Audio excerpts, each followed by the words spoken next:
Welcome, everybody, to day, what is this now? Where are we? Day 21 of Video-A-Day Debruary. We have just one more week, and then the biggest and the best February so far will be over. Today's topic is how to choose happiness and change your life. And we are going to have a guest, Juli Realy, joining us. And what she wants you to know is that she's just an ordinary person. She's been making every day the best day of her life. I love that attitude. She says, I love to rise in the still early morning to celebrate gratitude. I take time to connect with God, to meditate, and to nurture my old bones with some movement. This sets a positive tone. It makes me strong and prepares me for anything. However, she was hit broadsided back in 2015 after she was working as a horse trainer.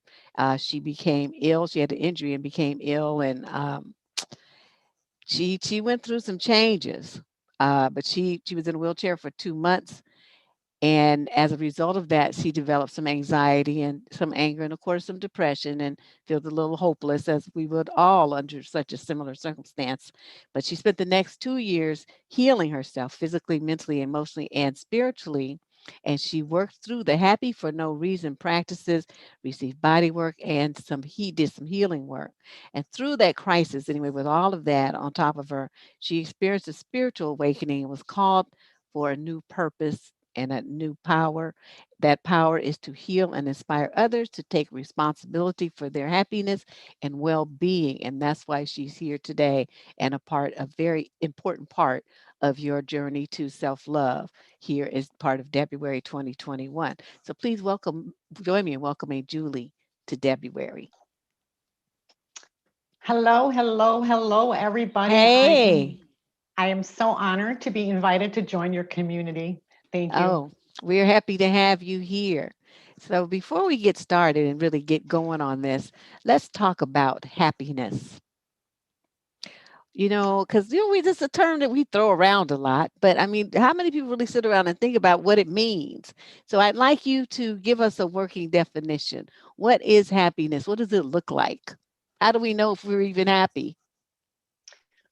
Well, I think there's different levels of happiness, and the prime level that I like to go with is to be happy for no reason. And that is to be able to develop an inner place of peace and calm and resilience to be able to deal with all the stuff that life throws at you. And that doesn't mean that you'll never be sad or experience things like that. That's part of life. There's always two sides to the coin, but what it means is that you're able to acknowledge your pain and let it go and move back into a place of inner peace and resilience. And we can be happy for unhealthy reasons. We try to find happiness in addictions. Um, we we find happiness from individual events. Sometimes, we get a new car or win the lottery or whatever, and then we'll have temporary happiness. But we really need to develop a happiness that we can pull pull forward to surround ourselves with this energy of inner peace and joy that we have to be happy with. We have to be happy with ourselves. I mean, it does come Mm. down a little bit to self-love. If we are, we're so judgmental. We're judgmental of ourselves. We're hard on ourselves. We go into like all these rampant thoughts and get into ruminating about the past and the, challenges and struggles we've had and the obstacles that prevented our success and the mistakes we've made and how could I have done things different, and we really beat ourselves up over it. But instead we could acknowledge the mistakes. We could forgive ourselves for the mistakes, and we can look for the pearls of wisdom that are contained within the mistakes so that we can grow into better human beings. And sometimes we go to the past and we think about the positive experiences that we've had, and then we start sadly longing for the good old days because Hmm. things changed, and the changes robbed us of the happiness we had from those good old days. But that's like a block. So instead, we can have gratitude for those good old days, but we need to allow change. We can't stop it. We have to allow it. We have to try to flow with it. We have to try to adjust to it and make new happy days. We can only do that if we like let go, but you can't bury that. You're not letting it go if you're burying it and holding it inside. Gotcha. You have to acknowledge it. And the same thing with the future, constantly, thinking about, like, in worry, we get into worry and anxiety, like, am I going to be enough? Am I going to do enough? Am I going to have enough? How am I going to get it? How am I going to do it? How am I going to look doing it? What's going to happen? What problems are going to come up? But instead of looking at the future like that, in our minds, we can envision and create the beautiful life that we desire. So, That Julie, why do people struggle so much with being happy in the present? Because what I keep seeing is uh, people having issues with, well, I'll be happy when, these events that you referenced. I'll be happy when I don't know, get a boyfriend. I'll be happy when I finally get married. I'll be happy when I finally have these kids that I want. I'll be happy when I get this promotion, a new car, this and that. Why can't we just be happy now where we are? Why do we struggle so much with that? Well, if we look for happiness externally, we can't control it. And it's hard to make that last, even when we find it. And when we find it internally, we can build on it and create a resilience. So actually, science has proven that we have a happiness set point. A happiness set point, it's like a thermostat. You set your thermostat for 70 degrees, and if the doors get open, the temperature will drop, the thermostat will bring it back to 70. Okay, if the sun comes out and shines through the windows and it goes up to 78, the thermostat will shut down. When the temperature drops, the thermostat will go on. So that's what our happiness set point is. We Oh, each have, interesting. and the happiness set point is determined 50% by genetics, 40% by thoughts and habits, and 10%, only 10% by circumstances.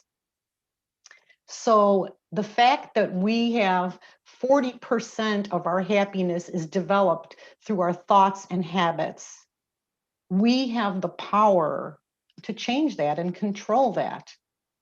But it's hard because, like, we have 60,000 thoughts a day. 95% of them we had yesterday, the day before, the day before, the day before. 80% of them are what's called ANT, A-N-T. That stands for automatic negative thought. What? It's a term coined by a world-renowned psychiatrist and brain imaging specialist, Dr. Daniel Amen. Okay, so we have these ants. These are the automatic negative thoughts. And when they swarm our brain, the National Institute for Health has done research on blood flow and activity in the brain. And when these ants storm our brain, now 80% of our thoughts fall in this category naturally. And when that happens, like, that's the area of the brain that stimulates depression and anxiety. So we need to try to be aware. We need to awaken with an awareness of what we think, what we say, what we intend. And we need to rewire our brains so that we think in a different way. Just like I Where do said, those come from? Okay, they're saying they're automatic negative responses, but we aren't. Is that socialization? I mean, we're not born with that stuff, right? they're just thoughts. We grow up and we develop a whole belief system from our environment, from what we were taught, what we were raised, and then as we get adults, we start evaluating that. Actually, in the teens is when you start evaluating your belief systems you were raised with, and you start exploring with other things. But it's just the way the brain is wired, and the world is a really difficult place, so the challenges that come from us externally tend to sometimes put us on guard. So it's yeah, to manage Wow. yeah. So, becoming happy, the title of the program is Choose Happiness, choose to be happy.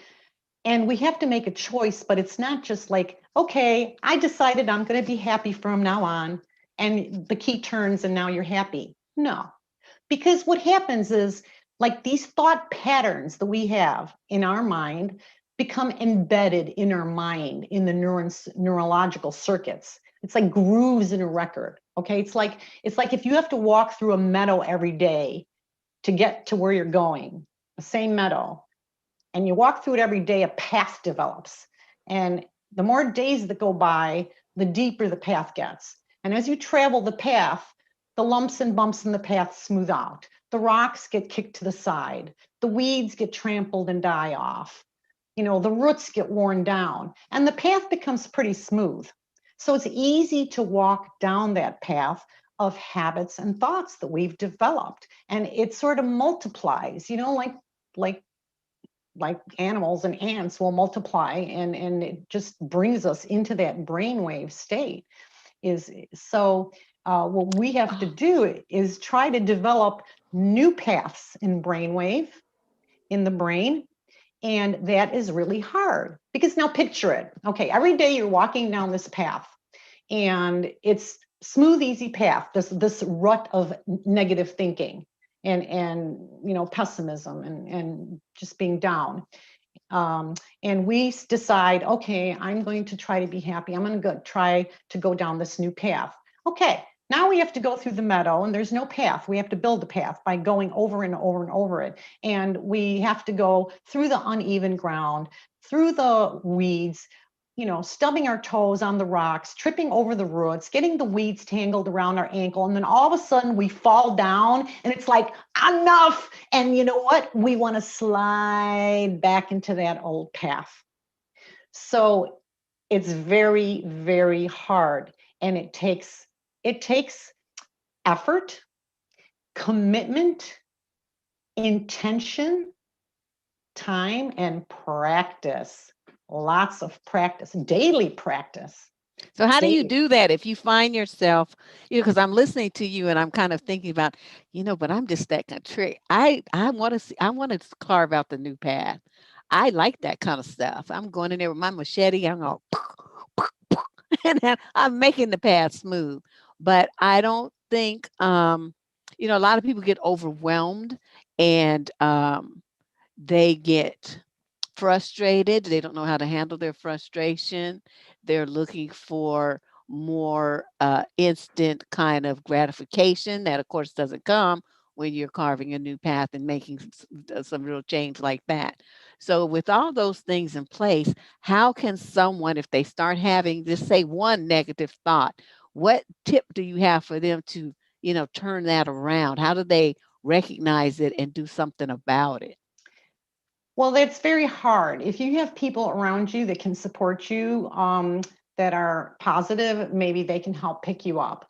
What I did that worked really, really well for me is I did a lot of meditation. And I know, a lot of people say, well, we can't meditate. I can't sit still, blah, blah, blah. Well, I was ill and I couldn't sit for meditating. I did it in bed. And I did I actually did the pre-recorded meditation of Joe Dispenza's Breaking the Habit of Being Yourself. And the meditation is designed for you to identify a habit, an emotion that you don't want to have anymore. Let's say it's anger, okay? And you identify that, you go in. The meditation has 4 stages. One is induction, that's to change your brain waves. The second one is identifying the habit that you want to change, and then thinking about how it makes you feel. The third part of the meditation takes you into recognizing it. It sort of trains you subconsciously to recognize when you start having those feelings, okay? You have to get in tune with your body. Mm. You have to go deep into your body's wisdom and get in tune with your body and recognize when you start having those feelings. And that's the key, that you're starting to go into that thought process again. And then you have to change. This meditation actually subconsciously teaches you and asks you to say change when you recognize that. So then the last part of the meditation is to create a vision of the person, how you would be, how you want to be, how you want to live without that emotion. So it's like a month per emotion. Wow. So I had a lot of anger. I had a lot of resentment. I had total feelings of lack. I hated my body. I felt like it betrayed me. I had judgment. Oh my gosh. What that one was really, I had to do that one about 3 months. Like 1 month wasn't enough. Sometimes I'll go back and do another one. Control, trying to control everything. That's another thing, is I was a very controlling person. And then when I didn't get things like I wanted them to be, like, it would make me mad and I'd blame other people. And you have to let go of things you can't control. Oh, yeah, You have, absolutely. like, the only thing we can control is the way we respond. The only thing we can control is ourselves and the way we respond to outside things. We can't control the outside things, even if we think we can. Um, so allowing things to be as they are, accepting them, looking for the good in them, looking for the treasures that you can find, even though it's a problem and it's difficult. What's the lesson that's there for us? What can we glean from that and turn to make it tolerable or acceptable, or maybe even a new form of enjoyable once we learn to shift it? But it's really hard. I did those meditations for over a year, and each emotion was about a month. And it's a pre-recorded meditation, that you listen to, so you're not sitting there and like blanking your mind. You're reprogramming your mind to eliminate those habits. I didn't know if it would work, but it did work, because I did get to a point of um, being able to let go of a lot of things.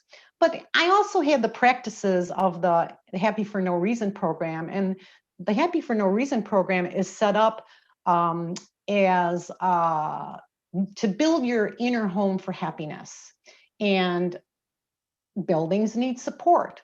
So the concepts of it are divided into 7 pillars of support. And it's really a holistic program. It involves the foundation, which is taking ownership of your happiness, focusing on solutions, looking for the lessons and gifts, making peace with yourself. That's forgiving yourself. That's really, really a big one. The second pillar is the pillar of the mind. Like, you don't believe everything you think, question your thoughts, go beyond the mind and let go, and incline your mind towards joy. The next one is the pillar of the heart. Got to let love lead. You have to focus on gratitude, focus on forgiveness, spread loving kindness. Next one's the pillar of the body. Make your cells happy, nourish your body, energize your body, tune into your body's wisdom. Then you have the pillar of the soul. You got to plug into spirit, connect with your higher power, listen to your inner voice, trust life's unfolding, trust that the universe or God is on your side. I mean, I believe in God. Some people don't, but you got to trust that things are on your side. We are meant here to be able to find joy, I believe, if we allow ourselves to. Then the next one is the roof, which is like living a life inspired by purpose, finding what our purpose is, sometimes just following the inspiration of the moment and getting joy from that, and contributing to something greater than yourself. And then the last one is the garden, which is cultivating nourishing relationships, intending to them, surrounding yourself with support, seeing the world as your family instead of an enemy, feeling connected to the whole, human experience.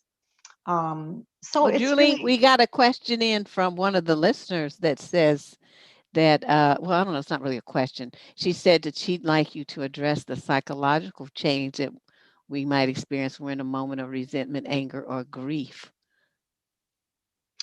well, the psychological. Well, that's what she said. Oh, I left off some. I'm sorry. The psychological change when you're in a moment of resentment, anger, or grief. And then there's a part that says breath and stillness. Mm, well, that's breath and stillness is very, very powerful. So she's got that good energy there. She put that in that. Well, let me just say this. Our emotions release chemicals in our body. The good emotions, love, kindness, compassion, they release gratitude. They release the good chemicals in our body, like the endorphin, the serotonin, the GABA, the catecholamines. Those are the four main categories of positive chemicals that get released in our body when we experience positive emotions. The negative emotions are actually releasing the negative chemicals like cortisol, and it actually it raises your cholesterol. Actually, it raises your blood pressure. So you're going to feel physically, you're going to feel it maybe more than when you feel it psychologically too. But it's constriction. You know, when you're feeling good about something, you feel light, you feel buoyant, you feel open, you feel expanded. You know, when you are constricted, you get tight and closed up, and heavy, and you don't feel that light buoyancy. You feel down, you feel depressed. Now, And I what's notice I really breathe really like up here, very shallow breaths, and I'm not getting good flow of oxygen like to my brain. So I can feel the difference. Well, breathing deeply is really, really important. And you can actually like change your neurological pattern by really focusing on your breath and using it. I actually do that with drumming too, because like if you have a fast beat, you know, it sort of trains you to sort of go on the race, the fast beat. You know, you ever find yourself at the store shopping in the mall and they put a fast song on and you start walking faster? That's called entrainment. So you can do that with rhythm. You can do it with your breath. You know, like even when people talk, when they talk really fast, they're usually starting to get wired. And if they notice that, they have to slow down how they talk. And when you get upset, you start breathing shallower and faster. Yes. And if you slow it down, if you make a purpose conscious effort to slow it down, then you can actually calm it and change down your neurological system, you know, which helps you stabilize and create resilience within yourself. That's part of the body pillar. There's so much information, you know, each category has so many things. Now, the happiness program, actually, the Happy for No Reason program actually has 21 supporting practices, 3 for each pillar. And you can actually get a free copy of the workbook with the 21 practices for Happy for No Reason. If you go on my website, a pop-up will come up and you can get a free copy of that book. So it gives a list of all the different habits. But for example, one of the habits in the foundation is to take responsibility Yeah, that for was your what own I was going to happiness. ask you next. The responsibility Yes. issue and what that means and how we put it into practice. So that was perfect. Yeah, I read your mind. Um, it did. It fell in my mind. I'm like, I got to talk about that. Okay, so I find it interesting that the word responsibility comes from the word response and ability. So responsibility is really about us having the ability to respond to our environment and situation. Now, how can we use that context to help ourselves feel better? Well, we need to trigger positive emotions and not negative ones, that's for sure. But one of the biggest things is we have to stop complaining, blaming, and shaming. We have to stop complaining about ourselves and about other people. and situations. We have to stop blaming ourselves and other people and situations. We have to stop shaming ourselves and other people. So there's a Agreed. little, now here's a really fun little exercise that goes along with it that anybody can do, good little homework assignment. And it's amazing how well it works. If you get like a jar or a box or whatever, and that's going to be your jar, and you're going to set a monetary amount of what you're going to put in the jar every time you catch yourself complaining, blaming, or shaming. Okay. Ooh. Now you put your quarters or your dollars or whatever you declare you're going to put in there. You can do this with your whole family. Like I did it in my household for my husband, and my son is with me. So I did it, and I got a jar, and we actually monitor each other. It's like, everybody's like, oh yeah, we're gonna catch you guys. Well, it's like when you start thinking like that, you catch yourself.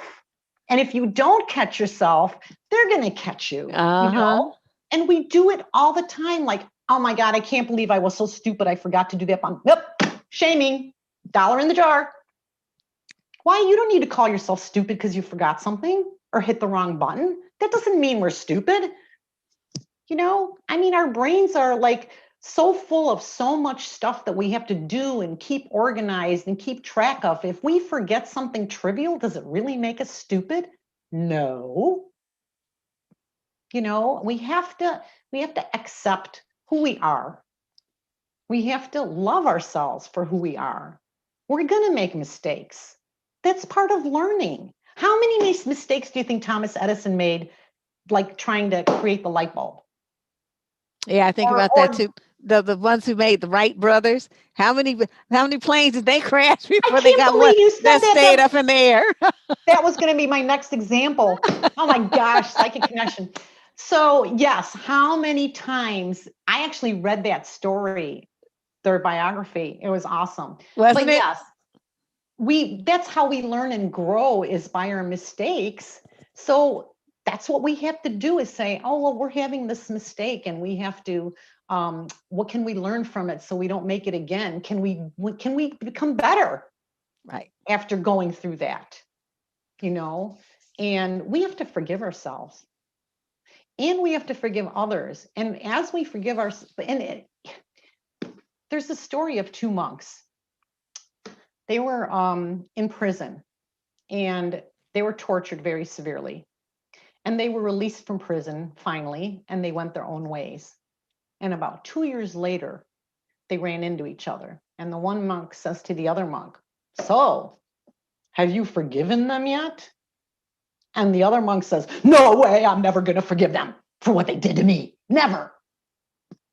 And the other monk says, I see they still have you in prison. Ooh.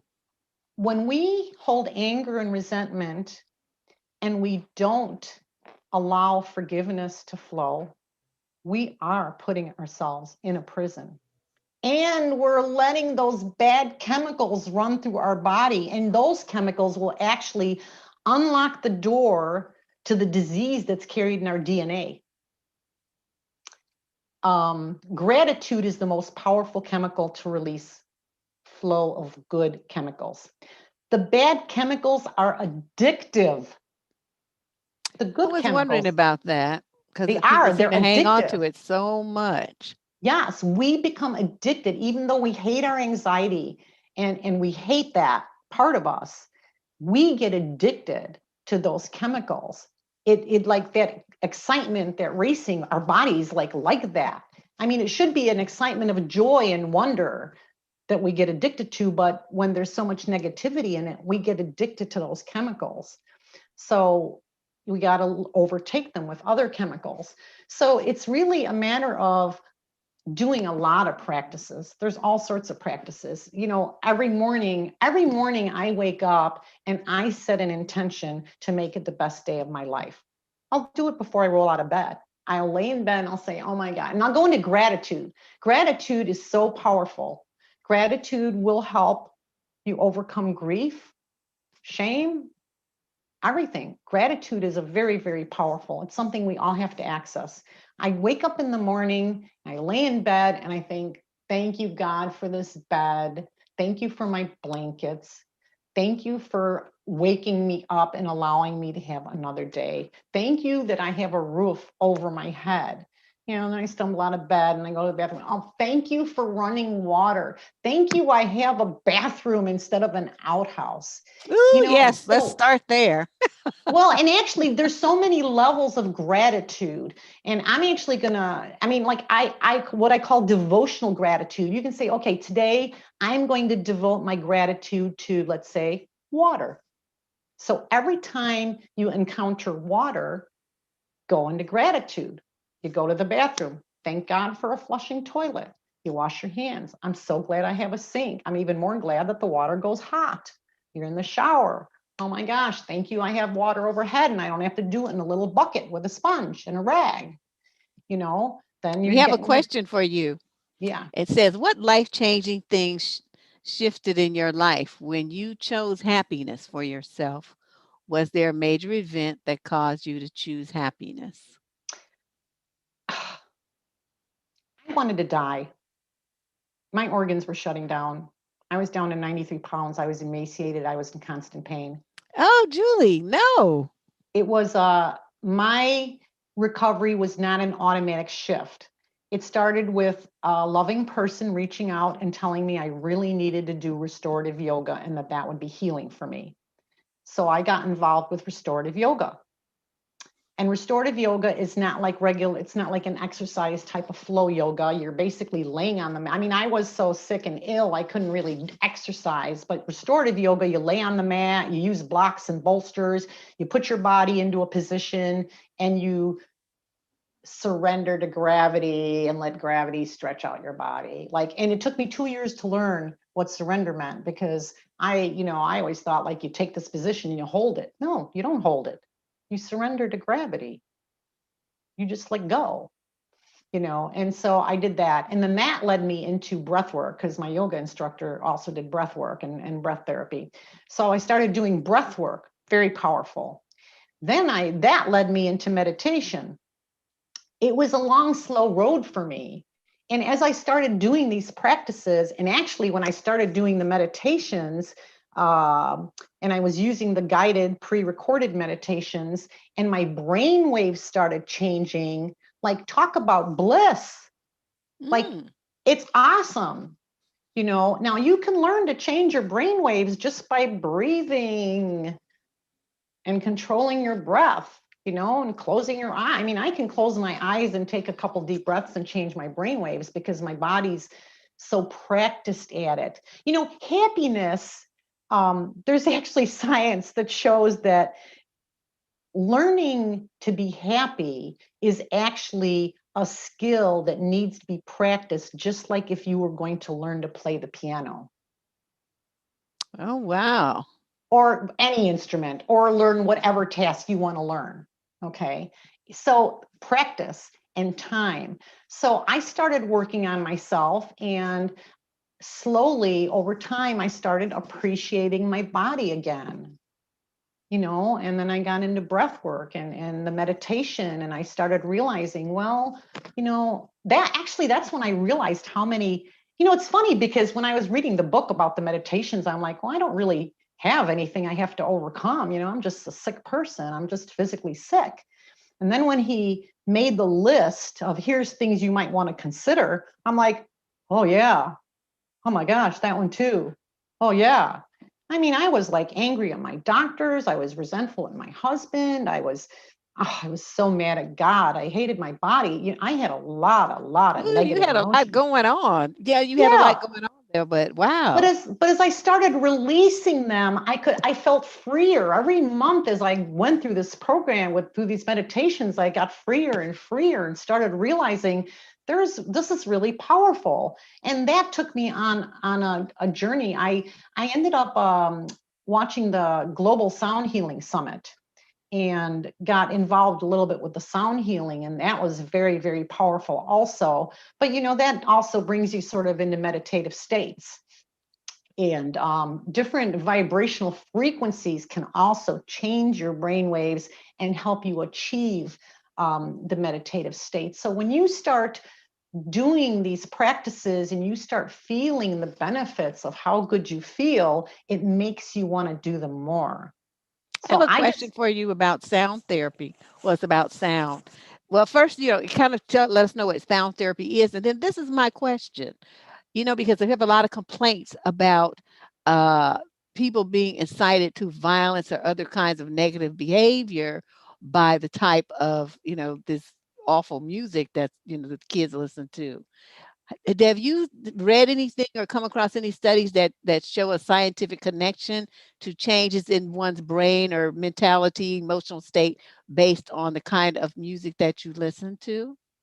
well, absolutely. Actually, as a sound therapist, we're taught to recognize what type of sound creates what effect in the body. So Mm. some sounds are calming and sedative. Like, so if somebody comes to me and needs help and they have a lot of anxiety and they're all wound up, then I would use like the soothing sounds that like let you down. But if somebody comes to me and they're like, depressed and they're like stuck and they can't move forward and they're just like stuck with where they're at, they got all their emotions trapped, they don't want to let anything out, they're just stuck, then they need activating sound. Rhythms can be very, and can be very influential. When I was a highly under a lot of anxiety, um, I couldn't handle like really aggressive music and jazz and like pounding heavy metal. I couldn't handle that at all. Music's very powerful and very therapeutic.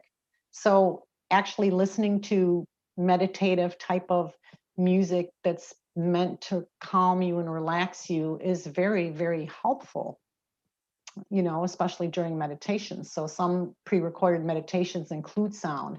Now, at this point, I've meditated for so many years that I don't need a pre-recorded meditation and I can just slip into meditation. I still meditate laying down though. The thing is this, our bodies act like an antenna. Like we're all energy. Everything is energy. And our bodies act like an antenna. So the reason they want you to sit up straight, like to meditate, is so that you can, be that antenna and receive and connect better with your brain waves. But I lay down and I don't know, I'm aging myself, but you know how they used to have antennas in the radio cords in the old days? You, Hmm. instead of having the antenna in the old fashioned radios, you'd have an antenna you'd pull up to get good reception. Then they started making them with the antenna in the cord. But if the cord was crumpled up, it wouldn't work. You'd have to stretch the cord out. So when I meditate and I'm laying down, I will lay straight instead of like folding up. Oh, so you I, imagine yourself as that cord. yes, I make myself that antenna, and it is easier. For some reason it works better. So but you don't have to really be laying down. And actually the best portals for meditative work is right before you go to sleep and right after you wake up, because the brain actually goes into a state there that is very conducive to reaching your subconscious. That's the Oh, best this is time. so interesting. It's that twilight zone. So like, I'm a very happy person now, but I work very hard at maintaining that and keeping my resilience strong. I have to meditate and movement, very powerful. We hold trauma in our bodies. We hold emotional trauma. We hold in our bones, in our muscles, in our fascia. We hold trauma in our bodies. When you start moving, you give your body an opportunity to release that trauma. So I'm always giving people like movement exercises to do too, um, along with their other modalities that we use. It's very That's real powerful. interesting. Okay. But by movement, I mean mindful movement. Actually, there's new scientific research that shows when you are moving and focusing on your movement and focusing on how your body feels, how your emotions feel, when you're moving and you're focusing on that movement and how it feels, that actually builds thousands and thousands of new neurons in your brain every minute. So like just movement, like if you go to the gym and you get on a spin bike or you're lifting weights and you've got your headphones on and you're listening to music or you're talking on the phone to somebody or listening to a podcast, if you're not focusing on that movement, you don't get the benefit from it. Like if you go out for a walk to get a little exercise and movement, if you're just talking on the phone to somebody, you're not going to get that brain rebuilding that you would if you went out for a walk and you focused on how it felt to roll from your heel to toe on your feet. Or you start swinging your arms and you feel how that feels and you can feel the muscles pulling across your chest, you know. And of course, if you're walking out in nature, then you've got nature to support you. And actually, grounding is very, very important, was a very important part for my healing too, because I developed terrible EMF toxicity. And we can control that through grounding. And a lot of people, EMF toxicity really drives the nervous system, really affects it, causes insomnia. And also for me, it brings on a terrible depression funk. Like I am so unmotivated. I don't want to do anything, you know. Wow. And I like respond to full moon and the electrical storms and underground running water. It's all EMS. But the worst thing is like the cell phones and the computers. And now everybody's on the computer all day, you know, because of our environment culturally here with what's going on. So being able to ground is very, very powerful. And I actually have grounding equipment that I use to ground myself when I can't go outside and sit on the grass or walk in the grass barefoot. I want to let everyone know we got a few more minutes with Julie. So if you have a question you'd like to ask her, now is the time. Be sure to put at and then my name so that it will highlight it. So I'll see, you know, it'll stand out that there's a question and I'll see it because otherwise I may miss it. It'll just blend in with the rest of the chat stream. Okay. So type your question in there if you have one about happiness, how to find it, how to change your mind about it. Julie, I know you said you had, you know, some drums and sometimes you use drumming as part of your sound therapy. Would you care to give us a sample? Sure. So gratitude is one of the most wonderful emotions we can release. And I have a little chant that I created. It's just very simple that I do on the drum. And I actually, when I was doing the meditations, I would have these like little chants fall into my brain and I would put them on the drum. And that was actually very powerful for me. I'm actually putting together a series that I'm going to be using and recording. I'm writing a book. But so if you close your eyes and put your feet flat on the floor and put your hands on your heart. I'm giving you a heartbeat here. And you just take some really slow, deep breaths and focus on that air going in and out. And pretend air is going into your heart instead of into your lungs. And every breath that you take in, let your heart expand. Expand with love, self-love. And every exhale you take, release. Release what you don't, what isn't serving you anymore. Now, think of something really positive that you've experienced. Something very happy in your life that you've experienced. And think about how good that feels. Keep breathing. And now, think about being grateful for how good that feels.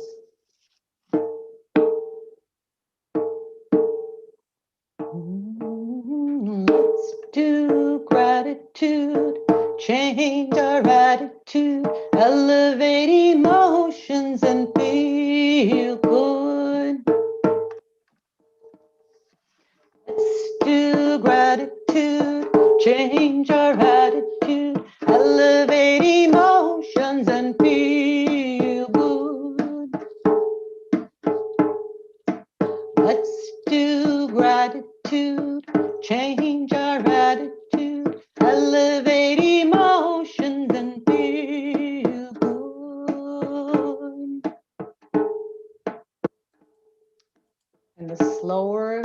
the beat,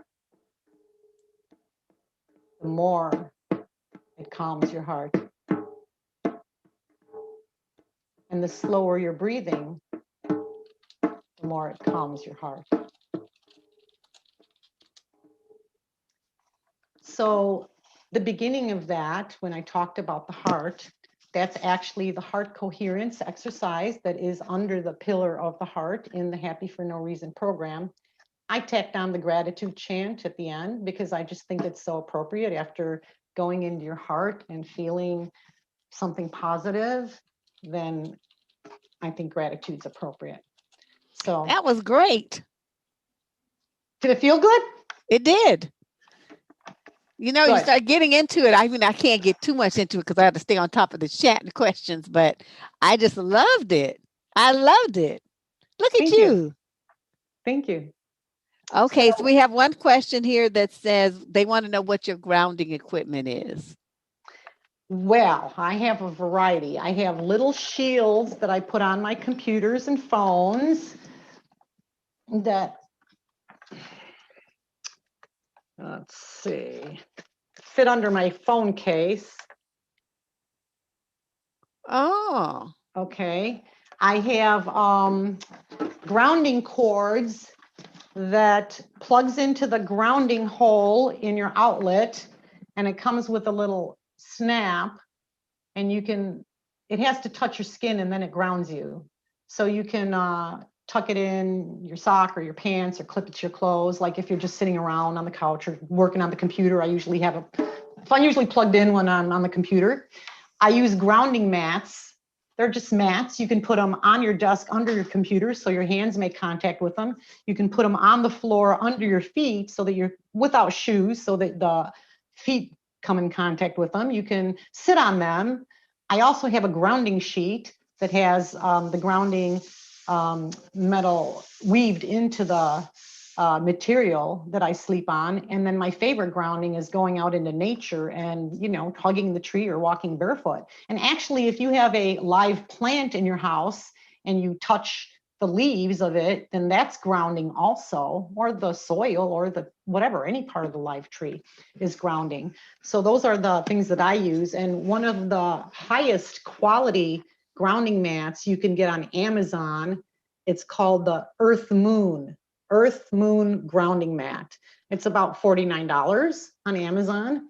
And I actually have a little device that measures how well things ground, because when I buy grounding products, I want to make sure I'm not getting ripped off. I want to make sure they work.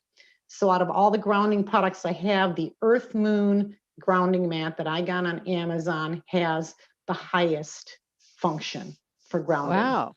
Okay. And you can, like when I was really sick, I would carry it in the kitchen and I would stand on it while I cooked or washed dishes. And skin contact is the best.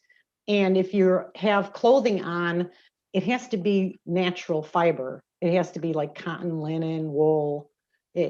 Synthetic fibers are insulators. They don't really allow the grounding to penetrate. So slowly I had to change my wardrobe, you know, little by little. I'm still in the transition process. Hey, it happens. This has really been really good, Julie, but now I have to ask you the question that I ask everyone to explain in your own words what self-love means to you, since that's our theme. So all my guests to have a input into sharing their thoughts on self-love. Self-love means that to me, means that I value myself enough to make the time that I need to take care of myself, to build the happiness, to create that inner place of peace and calm that gives me resilience throughout my challenges. It's just the devotion and time you gotta put into it. You have to be attentive. You have to be attentive to yourself. That is so hard for so many women. Ooh, they just struggle with that. I know we're all stuck busy taking care of everybody else and we don't give ourselves time. You know what? It took me so long to get into the habit. I fought it. Okay, I get up every morning at dawn before it gets light because I need time to take care of myself. I hated doing that. I put off doing that for years. But once I started doing it, oh my gosh, I felt so good. I felt good because I was taking care of myself. I felt good because I was meditating and learning to release blissful chemicals into my brain. It felt good because I was moving my body and I didn't feel like an old stiff person anymore.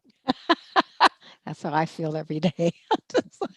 So I need to do that. And if I have to get up somewhere early to go somewhere early, then I will set my alarm and get up even earlier so that I can get my practice in. And that's what keeps me strong and resilient and happy. And every day I set an intention to make it my best day. And I do lots of gratitude. I keep a journal and I try to do I do the practices all the time. I mean, there's all different, and some of them are so easy. It's just like, okay, one of them is like, let's do the best award day, where when you go out, you look around, you try to find what you could give an award for. Like, oh my gosh, the landscaping at that storefront in front of that building is so beautiful, they get an award. Oh, Oh I my see. gosh, look at that tree. It is the weirdest tree I've ever seen. It is growing so unusual. It's got its own beauty. That tree gets the award. Look for things. Look to see the good in things. I call it putting on the divine lenses. I do believe in God, and I believe that God lives inside of me. And I believe that God is inside of every human being. And I try to put on my divine lenses, as I call them, every day so that I could see with those eyes and recognize the beauty in other people. And when people are harming us, it's because they're lost. It's because they've been harmed. It's because they're in pain and they don't have anything else to give. So I've come to a place where I no longer get angry at those people. I have compassion for them. And I want to take them and shake them and say, you can change. Because if I did it, anybody can do it. That's But a wonderful message. It's a It is wonderful commitment. message. So where can they find you? Does anybody want, because I mentioned you mentioned getting a free book on your website. So I want you to have the opportunity to say that once again, Okay. and the URL where they can find you. My website is Juli for Joy, and the Juli is spelled Juli, then the word for, not the number four, and then the word joy. So it's JuliForJoy.com. www.juliforjoy.com is my website. When you go to my website, there'll be a pop-up and it'll show Happy for No Reason workbook. And when you sign up for the workbook, you actually get enrolled, and then you would get invitations to my activities. Now, right now, I'm running a free webinar series once a month on the Happy for No Reason program. And actually, the next one is coming up on March 9th. And that one is actually covering the foundation, which is the first pillar of the Home for Happiness. And then I will have 7, there'll be a total of 7. I think it goes till September. It's on the second Tuesday of the month. So you can register for that on my website, on the event page. And I also offer coaching to support people with their happiness journey. And you can enroll for that on my website. You can also, I do offer a 30-minute free, what I call a discovery session, where people can just connect with me if they're thinking about maybe getting a little support, but they want to feel out if it's like a right match. And to be honest with you, if I, when I talk to people and I say, are you ready to commit time to this and work on this every day? And if they say no, then I really don't want to work with them, because it'll just give me a bad rap because I can't change them like in Right. one, They're I like, can't do no, it I in one. want it now. Yeah, and I'm actually putting together a new idea that I'm considering after working with people and getting feedback from them, that even like a once a week meeting sometimes isn't good enough for people when they're really struggling. Right. They fall out of their rut after 2 days, and then they struggle for 5 days until the next session. So I'm in the process of putting together it's going to be called daily support happiness coaching. Oh, so they check Daily. in on it every day. Yes, it's going to be it's a 30-day program that you commit to, a 30-day program, and once a week we connect on Zoom, and every day we connect with texting and maybe a little phone, Oh, wow. Oh, just I'll to be anxious sort to of see how that works. That just to sounds like it would definitely fill in a gap for a lot of people that they need. Well, that's what I'm finding, is that the weekly isn't like enough. People Right. fall too far into the old rut, because it is. And they say, like you said with your Debruary, that it takes how many days to rewire our brains. So now you're covering the topic for so many days in a row. That's exactly it. It Yeah. takes, well, and it takes longer than 30 days in some cases, depending on how deep you Right. read it. Yeah, that's what they say, an average of. So some Yes, people get yes. it in a week or two, and some people take probably 6 months. But I guess it depends where your happiness set point is, right. Well, you thank know. you, Julie, so much for stopping by. And please try to find, if you get time in the next couple of days, come through and check the comments that are posted under the video, because Okay. sometimes people will have questions there. They'll have comments that they want to say how great you were. And you should say, oh, thank you. I know. Yes, yes. Oh, don't just stop.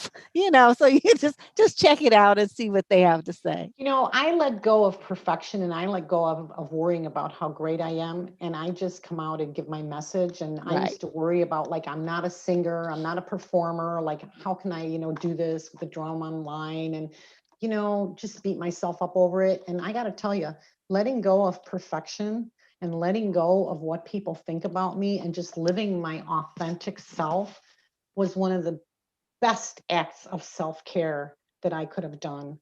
Like, it makes Yes. such a difference, and allows me to so move forward.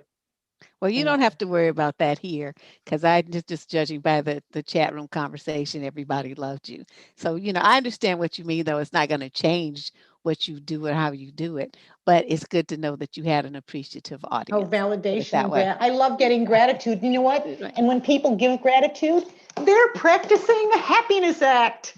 Yes, they are. Well, Giving they're a gratitude good is a crew. happiness act. So if you're giving gratitude, that's showing you've got that happiness seed in you. We have that little seed in us. Oh, and you know what? I have a Facebook page, Julie for Joy, and I have a Instagram. And on my Facebook page, every week I post like a mini 1 or 2 minute video with a little teaching, with a little uplifting, inspirational Oh, message. nice. So they can find that on your website as well, the link to that. On the Facebook page. But Well, is your Facebook page linked to from your web page? I guess I don't have that button yet. Well, my Facebook page has my webpage link in it, but I Okay, don't I know was. if I have the button on my website to get to the Facebook page. So thank You might you. want to put that on there. I should, oh my gosh, technology, big challenge. Well, thanks a lot, Julie, and we will talk to you real soon on the wall. Thank you, Deborah. Thank you. Thank Okay. you, everybody. Thank you for listening to me. I hope you had some pleasure from it, some Oh, I'm sure they inspiration. did. Mwah. Okay, that was Julie, really, everybody, and I hope you enjoyed that. I did. I think, that's pretty cool. I'm going to get me a drum. I'm gonna start drumming, doing some drumming.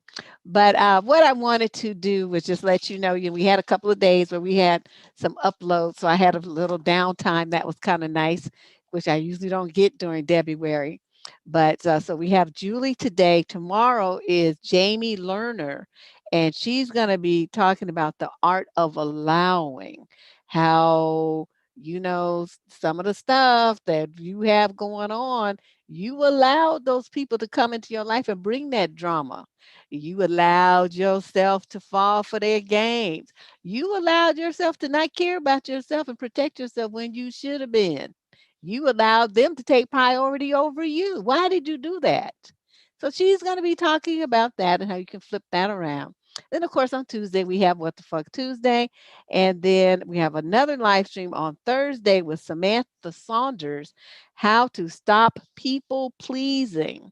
So, take a look at the calendar, which you can get to from the community wall here on YouTube, and you'll see what we have going on for the rest, the schedule for the rest of February, and the videos will, the video upcoming videos will show you can go there and set a reminder from any of those video pages so that it will ding your phone and remind you to pop on over here when it's time for the show. All right. I want to thank everybody for coming. It was always good to see you guys. And I'll see you, I guess, tomorrow. And I'll see you again on Tuesday. So you're not going to be rid of me. But go ahead and enjoy the rest of your weekend. And I'll see you tomorrow night at 6 p.m. Pacific time sharp. Okay.